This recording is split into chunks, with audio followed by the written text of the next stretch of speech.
আসসালামু আলাইকুম রহমতুল্লাহ। আজকে 16ই ডিসেম্বর নিয়ে আওয়ামী লীগের কঠিন একটা পরিকল্পনা চলতেছে। এই দিন বিশাল বড় একটা আন্দোলন তারা করার চেষ্টা করবে মনে করি আমি। এটাই বাস্তব দেখবেন। আমি মনে করি 16ই ডিসেম্বরটা বর্তমানে বাতিল করে দেওয়াটা উচিত। কোনো দিবসই এখন রাখা দরকার নাই।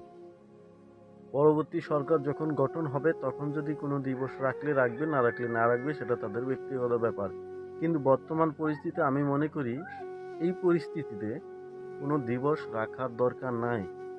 যত দিবস দেখবেন সব দিবসই দেখবেন একটা গ্যাঞ্জাম করার জন্য সুযোগ খুঁজবে আওয়ামী লীগ।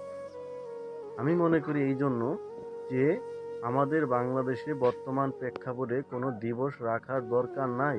এটা সরকারের জন্য একটা হুমকি এসে দাঁড়াবে।